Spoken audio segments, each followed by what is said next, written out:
Hi friends, welcome back to my channel. నేనైతే ఈరోజు మీకు నేతి బొబ్బట్లు అండి. కొన్ని సైడ్లు అయితే భక్ష్యాలు అంటారు, కొన్ని సైడ్లు అయితే బొబ్బట్లు అంటారు. మేమైతే భక్ష్యాలనే అంటాము. దానికోసం అయితే ముందు నేను శనగపప్పు తీసుకున్నానండి. ఒక 10 మినిట్స్ నానబెట్టుకున్నాను. ఎందుకంటే నానితే మనకు అది తొందర ఉడకనీకి ఉండిద్ది, అందుకని కాసేపు నానబెట్టుకున్నాను నేను ఒక 10 మినిట్స్ అయితే.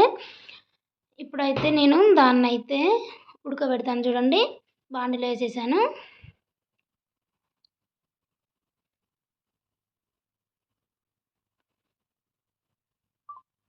చూడండి, ఒక 10 మినిట్స్ దీన్ని బాగా ఉడకబెట్టాలండి. బెల్లం తురుముకుంటున్నానండి. ఎప్పుడైనా ఇట్లా చాకుతో బెల్లం తురుముకోవడం వల్ల అంటే లావు లావు కాకుండా మనకు స్మూత్గా వచ్చేస్తుంది బెల్లం. నేనైతే ఎప్పుడైనా ఇలానే తురుముతాను.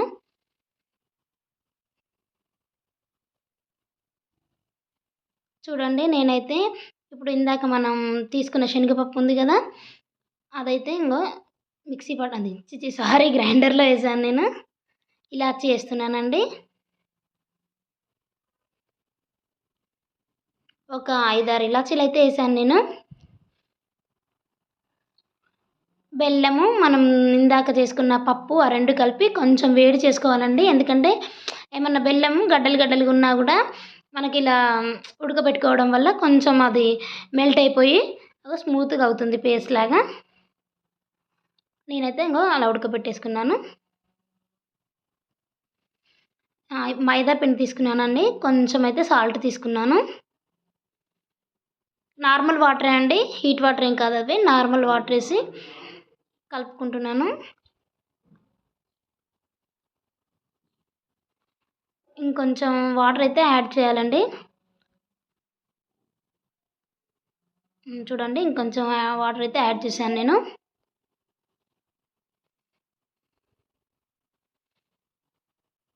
దీన్ని బాగా కలుపుకోవాలండి. చూడండి, నేనైతే కొంచెం ఇట్లా చపాతీ పిండి కంటే కొంచెం లూజ్గా అయితే కలిపేసుకున్నాను. చూడండి, మన అయిపోయిన ఆయిల్ కవర్ ఉంటుంది కదా, అదైతే నేను దానిపైన అయితే చేస్తున్నాను. ఫస్ట్ ఇలా చపాతీలాగా ఇట్లా కొంచెం మొత్తుకొని దాంట్లోనైతే ఇప్పుడు మనం చేసుకున్నది ఉంది కదా పూర్ణం, దాన్ని మిడిల్లో పెట్టేసేయాలి. చూపిస్తాను నేను. చూడండి, ఆ పూర్ణము ముద్దలాగా చేసి పెట్టుకున్నాను నేను, అదైతే మిడిల్లో పెట్టేసేయాలి. అంతే అండి. చపాతీ ముద్దలాగా అలా తీసుకొని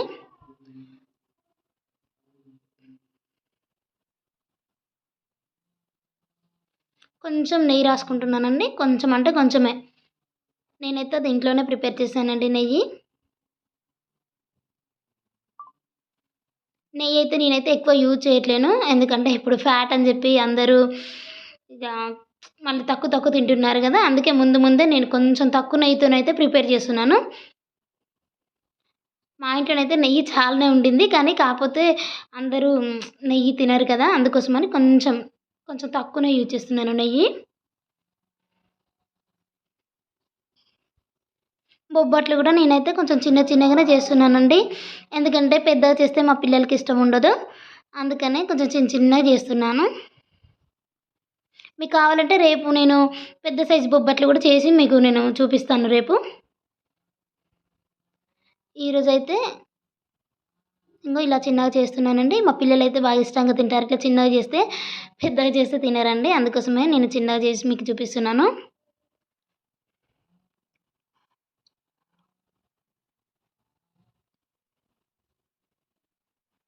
కొంచెం పలచగానే ఒత్తుకుంటున్నానండి.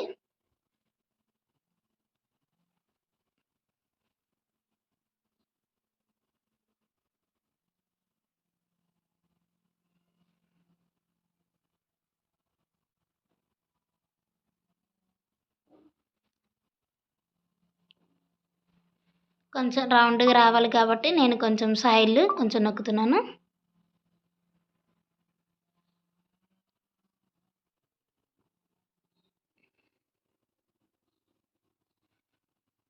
మీరు కూడానైతే ఇలా ట్రై చేయండి. పెద్దగా కూడా చేసుకోవచ్చండి, కాకపోతే మా పిల్లల కోసం అయితే నేను చిన్నగా చేశాను. రేపైతే నేను పెద్దవి కూడా చేసి చూపిస్తాను. చూడండి, అయిపోయింది. తీసుకొని ఒక పెనం తీసుకున్నానండి. దానిపైన కొంచెం లైట్‌గా అయితే నెయ్యి పూసాను.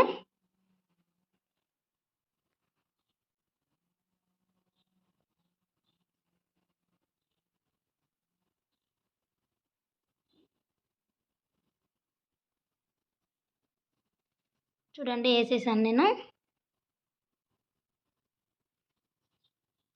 2 పక్కల బాగా కాల్చుకోవాలండి నెయ్యితోనే. కొంచెం తక్కువ అంటే కొంచెం మొత్తంలో అయితే నెయ్యి తీసుకున్నాను. బాగా అయితే ఏమి వేయలేదు నేను. చూడండి లైట్‌గా పూస్తున్నాను. మనం ఆయిల్‌తో కూడా ప్రిపేర్ చేసుకోవచ్చు కానీ నెయ్యయితే బాగా టేస్టీగొస్తాయి ఇవి. అందుకోసమనే నెయ్యయితే అందరూ బాగా ప్రిఫర్ చేస్తారు.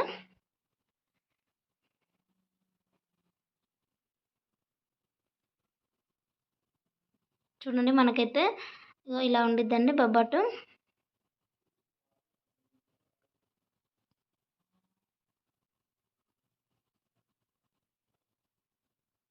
చూడండి మనకైతే బొబ్బట్లయితే అన్నీ ఇలా ప్రిపేర్ చేశానండి.